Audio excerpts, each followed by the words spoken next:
Alam mo ba yung masakit na katotohanan na meron ng mundo? Yun ay sa likod ng pagiging abala natin sa pagpapayabong ng kanya-kanyang pagkatao at gawin itong matibay ay siya namang unti-unting paghina ng mga taong mahal mo sa buhay. Kamusta po kayo? Eto na naman tayo. Panibagong araw, panibagong video. Naiaalay natin sa lahat ng mga anak na gaya ko at gaya mo. Isang tula na sana makagising sa'yo. Wala akong intensyon saktan yung damdamin mo, ha? Baka lang kasi nakakalimot ka na. O baka kagaya ka na rin ng iba na hindi na makaalala kung ano bang tunay na kahulugan ng salitang pagpapahalaga o pagpapahalaga sa mga taong dahilan kung bakit marunong humakbang ang iyong mga paa. Mga taong nagturo sa'yo ng unang salita na binibigkas mo nung bata ka pa.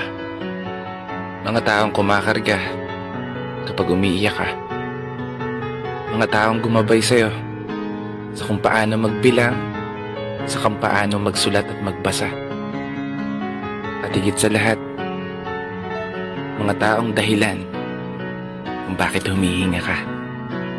Kasi isipin mo na lang yung buhay na wala sila.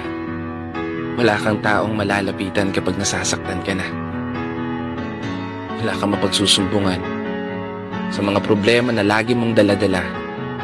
Wala ka nang mapagkukwentuhan sa kung paano mo hinarap yung mga laban, mga tagumpay na naipanalo mo ng mag-isa.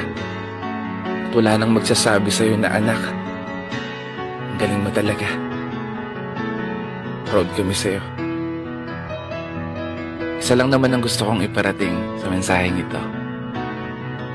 Yun ay ipaalala sa'yo na swerte ka. Oo, maswerte ka.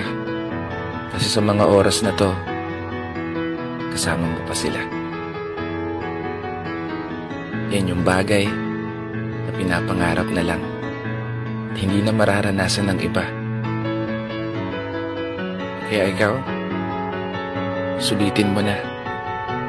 Ipakita at iparamdam mo kung ano bang tunay na kahulugan ng salitang pagpapahalaga.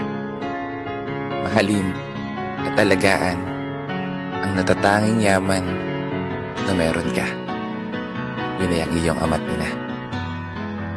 Para pag dumating yung araw na kailangan na nilang lisanin ang mundo, baon nila ang mga gininto ang alaala na galing sa'yo.